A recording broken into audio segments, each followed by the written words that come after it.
Big news. The FIA has said they will do things to stop or fix a problem called porpoising in Formula One racing.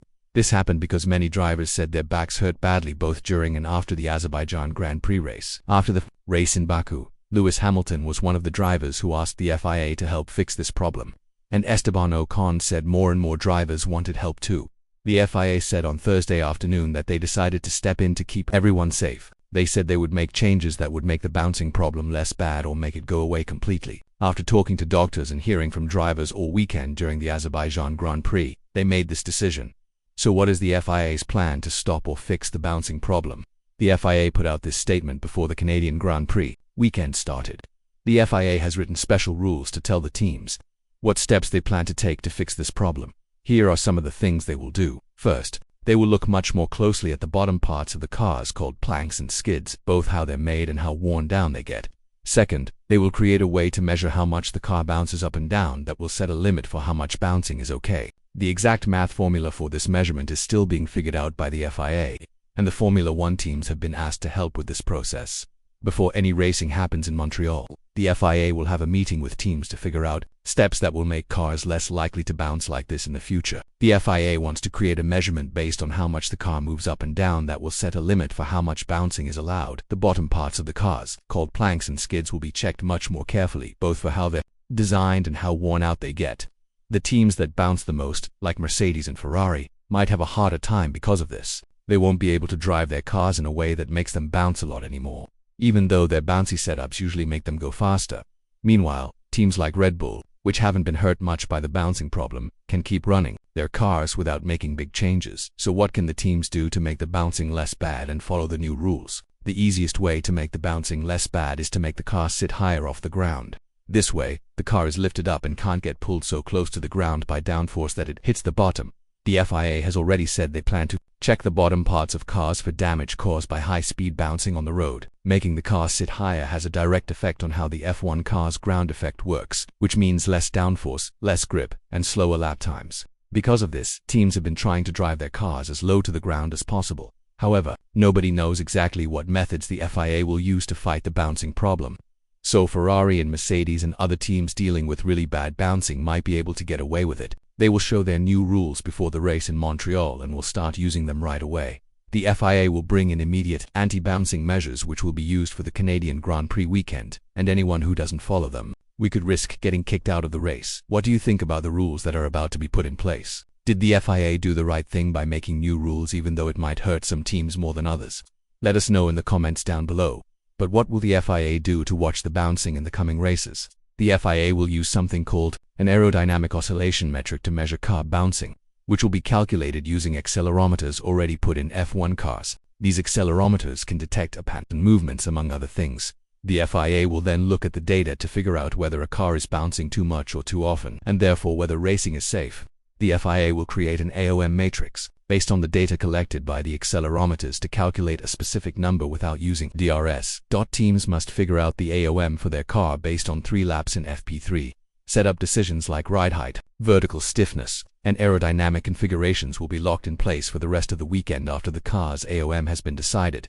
There are some exceptions, like raising the ride height of a car, changing the tire pressures, and adjusting the front wing flaps. If the team wants to update its setup, they must submit a new AOM calculation. If the team fails to meet the FIA's rules, the ride height must be raised by at least 10 millimeters.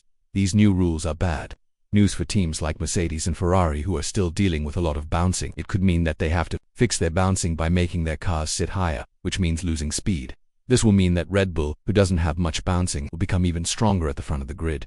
The FIA will make a number of exceptions for the Canadian Grand Prix weekend because the teams have such a short time to make sure their cars pass all testing. For example, the floor may be made stronger with an extra stiffening stay installed further forward than the one already in place, and attaching the chassis to the top of the floor only for this race weekend. Furthermore, teams can make the top surface of their flooring stiffer in ways that may or may not completely follow current requirements or partially stick out outside the regulated volume. Any rule breaking done in the name of reducing bouncing will, however, be overlooked this weekend. This could mean that for this weekend only, some teams are able to run a setup that's normally not allowed. So this could mean that Mercedes and Ferrari will be able to go faster for this weekend by adding some normally illegal measures to cut out the bouncing while keeping the performance, and it's very likely the teams will take this chance to try and get the most points for this weekend. but if these rules do turn out to be helpful, the FIA will try to bring them in for the long term as soon as possible. If these solutions prove to work well, they will be formally introduced at a future Technical Advisory Committee meeting.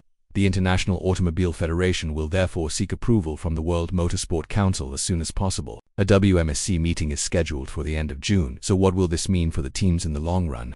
As mentioned earlier, Ferrari and Mercedes are probably going to be the teams who are hurt the most by these measures, since Red Bull isn't bouncing that much and the teams behind them, McLaren and Alpine, aren't bouncing that much either. This could mean they could catch up to Ferrari and Mercedes in the coming races. Mercedes, on the other hand, at least the drivers could benefit from these rules. Throughout the Azerbaijan Grand Prix weekend, Mercedes W13 was regularly seen bouncing in Baku. The team's motorsport strategy director, James Vowles, said that the team has gone too far with their setup direction, pushing the package and our drivers too far in search of performance. Over the course of the race, Lewis Hamilton was heard publicly complaining of back troubles on team radio, but the former world champion drove through the discomfort to finish fourth. On Mercedes' YouTube channel, Vowles verified that Hamilton's claim that his seat had gone cold at one time was actually numbness that had set in, but Vowles was quick to add that Hamilton had recovered from the Baku weekend and will be back in the car in Montreal before stating that Mercedes couldn't afford a repeat of that kind of performance going forward as it was putting the drivers at risk. Lewis is an elite athlete that will push the bounds of endurance of himself and the car, said Vowles. That's what Formula One drivers do. That's what makes them exceptional. On this occasion, though, we push the package and our drivers too far. We're putting them into significant discomfort and we simply can't do that.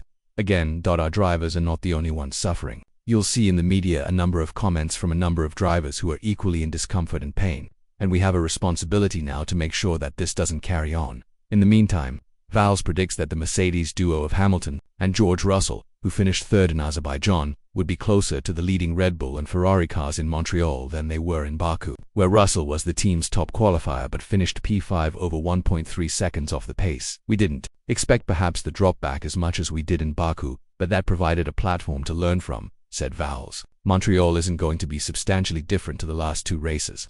I think we will still have a package that isn't at the front on merit. Red Bull and Ferrari will still be the benchmark that we have to compare ourselves to. I think, though, that the large gap that you saw in qualifying in Baku perhaps won't be that big in Montreal. It'll be back down from where it was, and as we go through all the races from then onwards, I'm fairly sure we'll find small steps and developments that push us back towards the front. Plenty of changes are to come this weekend with the teams needing to follow new FIA rules. Mercedes and Ferrari are the teams expected to be hit the most by these new rules, so it will be interesting to see their approach to the race this weekend. But don't forget that for this weekend only, they're able to run some illegal parts to cover up the bouncing. What do you think about Mercedes and Ferrari's chances to win this weekend? Let us know in the comments. Subscribe and like the video if you've enjoyed the video, and we're excited to see the race unfold.